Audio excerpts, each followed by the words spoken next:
यहाँ पर जो है एसएससी के अंकित सर आ चुके हैं और हम इनसे ही बात करेंगे जो इतने समय से सर सर्वप्रथम तो आपको जय हिंद, सब सेवा की तरफ से और सौर्य सेना की तरफ से।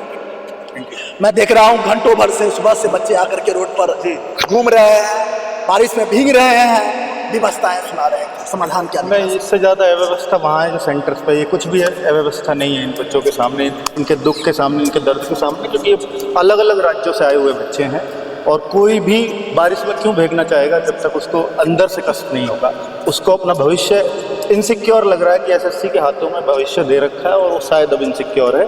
और दूसरी बात, अभी हम लोधी रोड से आ रहे हैं एसएससी हेड ऑफिस से, तो एसएससी हेड ऑफिस में डायरेक्टर एसएससी से बात हुई है, मैं था अभिनय सर से और साथ में प्रशांत सोलंकी सर के, तो उन्होंने भी जो बोला है वो बिल्कुल भी संतुष्टिपूर्ण नहीं है। और उसमें उनका कहना है कि ये करीब जो है सिलेक्शन पोस्ट वाला एग्ज़ाम है, इसमें जितनी भी क्वेरीज हुई हैं वो हमारे पास ऑलरेडी आ चुकी हैं। जो हम ये अगर काउंट करें तो करीब 55,000 बच्चों ने ये शिकायतें की हैं कि हमारे साथ ये दिक्कतें हुई हैं। लेकिन हम 55,000 में कुछ जेन्युइन कैंडिडेट्स भी होंगे तो हम उनका री एग्ज़ाम क्यों कराएं? तो अगर जो ऐसा मिलेगा हमें कि जो वास्तव में ही गलत है तो उसका हम री एग्ज़ाम कराएंगे, क्योंकि हर किसी की रिकॉर्डिंग हमारे पास है। और हालांकि ये सब इन्होंने जो है लिखित रूप में कुछ नहीं दिया। हमने बोला कि यार अगर कुछ गलती हैं, कुछ आपसे गड़बड़ हो रही हैं तो इसको आप एसएससी की साइट पर क्यों नहीं देते?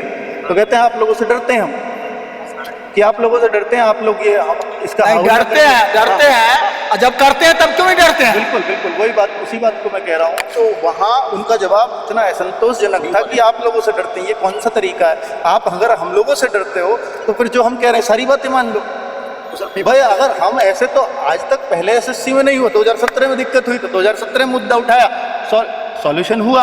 2025 में ही क्यों उठा रहे हैं? 2023 में कोई मुद्दा नहीं उठा, 22 में नहीं उठा, 24 में नहीं उठा, 21 में नहीं उठा, 20, 18, 19 सब ठीक है, निकले हैं तो ठीक है।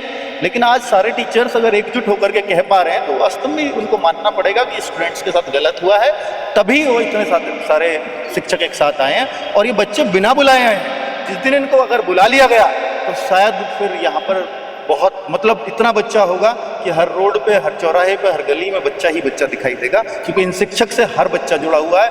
और जो अभी हमें एसएससी डायरेक्टर ने बोला कि 3.25 करोड़ बच्चों का हम एग्ज़ाम कराते हैं, और हम ये कहते हैं कि सारे शिक्षकों से वो 3.25 करोड़ बच्चा जुड़ा हुआ है। अगर वो सारे उन्होंने बुला दिए तो क्या हाल होगा? आप खुद देखिए, दिल्ली की जनसंख्या इतनी नहीं जितने वो बच्चे।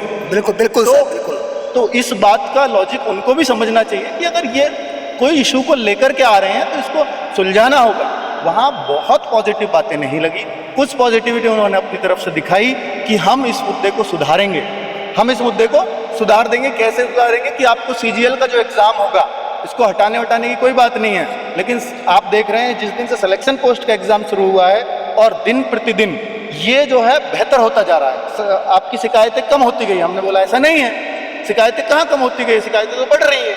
वो इस बात को मानने को तैयार नहीं कर रहे हैं। हम तो सुधर रहे हैं, हम रोज उनसे 2 घंटे एडिक्विटी से मीटिंग कर रहे हैं, रोज शाम को वीसी पर उनसे वीडियो कॉल पे बात होती है, उनसे खूब सारा जो है हमको जो डांटना डपटना वो सब कुछ करते हैं, बहुत साउटिंग वे में बातें होती हैं। लेकिन ये कोई सॉल्यूशन तो नहीं है। आपने साउट करके आपने कर क्या लिया उनका, ये तो बताइए, सॉल्यूशन क्या दिया? एट लास्ट तो यही गिना जाएगा ना, आपने साउट किया, आपने उनको धमकाया, आपने उनको सब कुछ किया, सॉल्यूशन क्या है?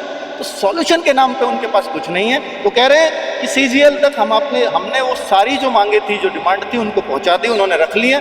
और उन्होंने बोला उनको पढ़ के कि हम इनमें से 90% समस्याओं को खत्म कर देंगे और 10% कभी खत्म नहीं होगा। सर ऐसा क्यों होता है हमारे देश में? पहले सरकारें गलती करती है, सरकार में बैठे हुए शासन तंत्र में लोग गलती करते हैं और उसके बाद उसकी लिपापोती करते हैं। नहीं, देखिए, लीपापोती करने की ही तो बात है। लीपापोती अगर नहीं होती तो क्या शिक्षकों को उठाया जाना चाहिए था? आज सारे शिक्षक अरेस्ट करके उन्होंने जगह जगह उनको छोड़ रहे हैं। और अभी जो खबर मिली है वो नजफगढ़ थाने में बंद कर दिया शिक्षकों को, उन लोग को नहीं छोड़ा है। शिक्षक सर बंद है इस समय? अगर मैं मुझ पे एग्जैक्ट गिनती नहीं है, पर मैं जिन 4-5 शिक्षकों को जानता हूँ वो सब, नवीन सर हमारे वहीं पर हैं, हमारे संजीव ठाकुर सर वहीं पर हैं, हमारे राकेश यादव सर वहीं पर हैं, केडी मैम से, केडी लाइव से नीतू मैम वहीं पर हैं, और भी बहुत सारे शिक्षक उसमें हैं, बहुत सारा स्टाफ, जो बहुत सारे बच्चे उसमें हैं।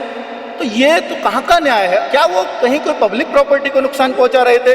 क्या अपनी आवाज़ ही तो कहना? आप ये कहने आए थे सिंपली कि डीओपीटी के अधिकारियों से हमारी मुलाकात करा दीजिए, बस इतना ध्येय था, क्रिमिनल जैसा ट्रीट, इससे ज़्यादा कुछ नहीं था। डंडे बजाए हैं, तो एक प्रशांत सोलंकी जी मेरे साथ हैं तब से, उनको थप्पड़ मारा है, वो तरीका आज तक हुआ है ऐसा कभी? सर लेडी टीचरों के साथ भी बदसलूकी बिल्कुल बदसलूकी है। उनको मंदिर में वो चली गई मैम, तो उनको मंदिर से निकाल करके घरों बस में, और आज अब उनको रजबगढ़ थाने में बिठा लिया। कोई तरीका तो नहीं होना चाहिए। सरकार सर जैसे आप भी चेयरमैन के साथ मीटिंग करके आए हैं अभी। मैं अंकित सर हूँ। हाँ जी सर पॉइंट वाइज थोड़ा बता देंगे कि क्या क्या वहाँ पे चीजें हुई, किन किन मुद्दों पर? मैं बता चुका हूँ, इसमें सारी बातें मुझे लगता है कि सारी कंक्लूड कर दी है, पर मैं बोला कि 3 लोगों से मिलेंगे हम। 3 थैंक यू सर, आपका जो भी समस्या है हम जरूर सरकार तक पहुंचाएंगे। ये सब सिर्फ आप बाइट लेके आपका नहीं जा रही है, आपकी विचारधारा को और आपकी व्यवस्थाओं को हर हाल में हर जगह पर हम आपको खड़े मिलेंगे, और सरकार के सभी संसद डिपार्टमेंट को बात करेंगे जिस दिन संशोधन हो जाएगा, क्योंकि पहुंचाने ना पहुंचाने का मुद्दा ही नहीं है। मुद्दा है कि संशोधन होता है या नहीं होता है। सर हम अगर बिल्कुल संगठित रहे, मैं आपको बता रहा हूँ जी, हमने मजबूती से आपका हाथ थामा और सभी का जिनका नहीं पकड़ा उनके साथ जी। अगर हम संगठित रहे, हमारी विचारधाराओं में भेद नहीं हुए और डिसिप्लिन बना कर रखे, तो सरकार को हमारे वाजिब मांग को मानना पड़ेगा। बिल्कुल मानना चाहिए, अगर नहीं मानेगी तो फिर हमारे शब्द होने का कोई अर्थ नहीं है। एक बार पॉइंट वाइज बता ये अंकित सर थे और हम इनसे बात कर रहे थे, और यहाँ पर देखिए काफी सारी चीजें उन्होंने बताया, जो कैसे वहाँ पर जो है उनके अधिकारी को मिला गया और किन किन चीजों पर बात हुई और कहाँ तक बात चली। कुल मिला के गोल मटोल बातें की गई है, जो एक आश्वासन ही है, अभी वो डिसीजन नहीं है। यहाँ पर कुछ बच्चे भी और मुझे दिख रहे हैं, या और कुछ तो बात करने की कोशिश करता हूँ जी। बेटा एक मिनट, इसकी सभी एसएससी वाले हैं, एसएससी वाले हैं, एसएससी वाले से बात कर चुका हूँ। और आ रहा है, आवाज आ रहा है?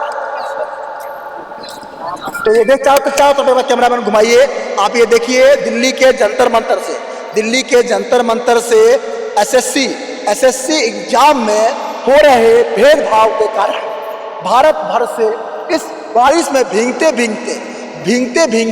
ये देश के युवा, देश के वीर, देश की बच्चियां यहाँ अभी एसएससी हेडक्वार्टर से लेकर के यहाँ जंतर मंतर पर खड़ी है, अपनी व्यवस्थाओं को बता रही है, मीडिया से बात कर रही है, उनके टीचर्स को डिटेन कर लिया गया है, जो भी छोड़ा नहीं गया, और जो कहीं ना कहीं भारत के भविष्य के लिए, भारत के भविष्यवाणी के लिए जो कहीं ना कहीं गलत है।